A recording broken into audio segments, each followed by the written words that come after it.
আখরাজনা লাকুম মিনাল আরদ।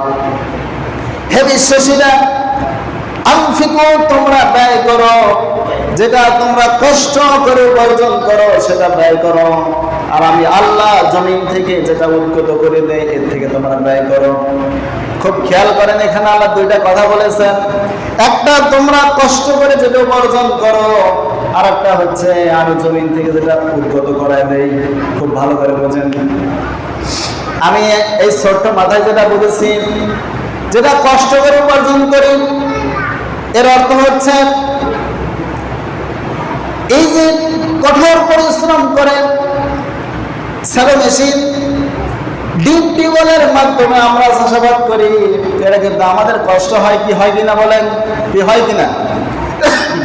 কিন্তু আল্লাহ পাক বলেন, আমি তোমাদের জমিন থেকে উৎগত করে দেই, সেটা হচ্ছে বৃষ্টির পানিতে। কারণ বৃষ্টি যখন পানি বেশি হয় তখন আর কিন্তু ডিপ টিউবওয়েল লাগে না। এই জন্য ওসময় সিস্টেম দুইটা। যদি বৃষ্টির পানিতে ফসল হয় তাহলে 10 মণ থেকে 1 মণ দেওয়া লাগবে। কয় মণ থেকে বলেন? 10 মণ থেকে 1 মণ। আর যদি ডিজেলের মাধ্যমে, মোটরের মাধ্যমে, ডিপ টিউবওয়েলের মাধ্যমে যদি ফসল উৎপাদিত হয় তাহলে 20 মণে 1 মণ। কয় মণে বলেন? 20 মণে 1 মণ। কি মনে থাকবে এগুলা? আল্লাহ পাক আয়াতে বলেন, কুলু মিন সামারিহি ইযা আযমারা ওয়া আতু হাক্কাহু ইয়াওমা হাসাদি। কুলু মিন সামারিহি, তোমরা এর ফল, উৎপাদিত ফল ফসল এগুলো তোমরা খাও, কিন্তু যেদিন তোমরা ফসল কাটবে, সংগ্রহ করবে, ওই দিন এর হক আদায় করে দেয়। সুবহানাল্লাহ। কারণ ফসল কাটার সঙ্গে সম্পর্ক কেন আল্লাহ বললেন? কারণ হচ্ছে আপনি যদি দেরি করেন, লেট করেন, তাহলে এটা ভুলে যাবেন আস্তে আস্তে, আর ফসল দেওয়ার কথা মনে থাকবে না। এই জন্য যেই দিন আপনি ফসল উঠাবেন, সংগ্রহ করবেন, ওই দিন এটা মাপঝোপ করে আলাদা সিস্টেম করে রেখে দিতে হবে। তাহলে প্রিয় ভাইরা, ফসল আদায় করা ফরজ। এটা যদি আপনি আদায় না করেন, আল্লাহ পাক কোরআনে কারীমে বলেন, ইয়াউমা ইয়াহমা আলাইহা ফি নারি জাহান্নামা ফাতুকওয়া বিহা জিবাহুহুম ওয়া যুনুবুহুম ওয়া জুহুরুহুম হাযা মা কানাসতুম লিআনফুসিকুম ফাযুকু মা কুনতুম তাকনিসুন।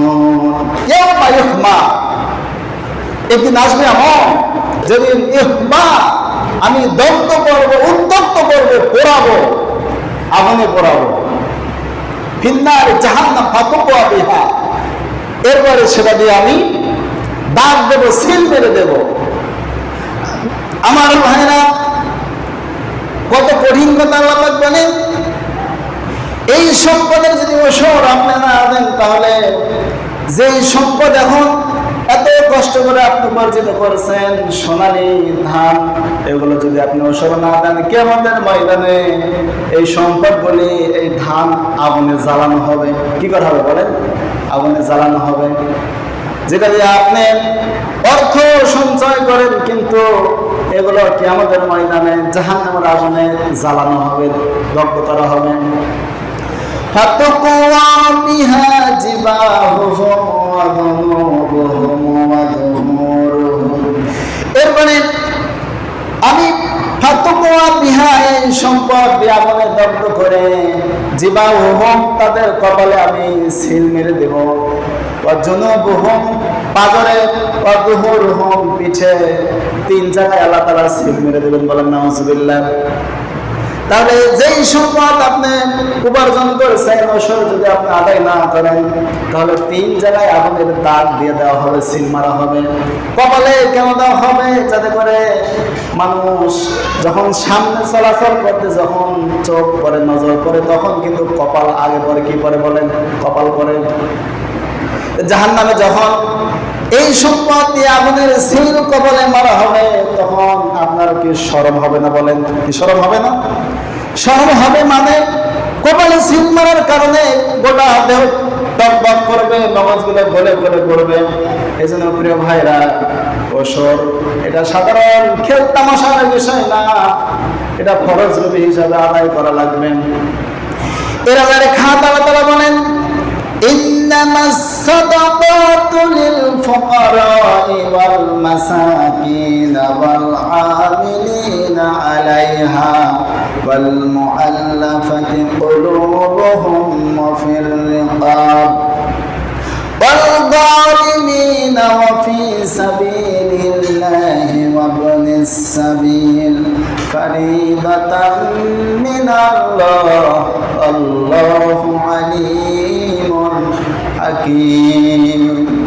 ইন্নামাস সাদাকা, এই যে ওসর যাকাত, এর যে খাত, লিল ফুকারা, যারা ফকির মিসকিন, যারা মিসকিন, ওয়াল আমিলিন, যারা এগুলো উঠানোর কাজে কর্মচারী দায়িত্বরত, ওয়াল যালিমিন, যারা ঋণগ্রস্ত, ওয়াল মুআল্লাফাতুল কুলুব, মনতুষ্টির জন্য, ওয়া ফির রিকাব, দাসমুক্তির জন্য, অবনে সাবিল, প্রতীক মুসাফির, ওয়া ফি সাবিলিল্লাহ, আর আল্লাহর পথে।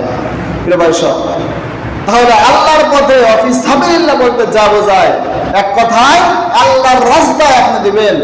যারা আল্লাহর পথে সংগ্রাম করে কোরআনের সমাজ প্রতিষ্ঠার জন্য, আপনার দরজা যদি আসে ভাই ইসলাম প্রতিষ্ঠার জন্য, কোরআনের শাসনের জন্য, কাজের জন্য, আপনি ওসরে কিছু অংশ দেন, অবশ্যই আপনি দিবেন। আপনি যে দল করেন অসুবিধা নাই, কিন্তু কোরআনের জন্য আপনি অবদান রাখবেন। এরপরে গরিব যে খাতগুলো বললাম আপনারা দিবেন। খবরদার, ওসর যদি আপনারা না দেন কঠিন পরিস্থিতি হবে প্রিয় ভাই সব, ভয়াবহ অবস্থা পরিণত হয়ে যাবে। আর যেই সম্পদ ওসর দেওয়া হয় সেই সম্পদ আল্লাহর রহমত দিয়ে আরো বর্ধিত করে দেন। সুবহান।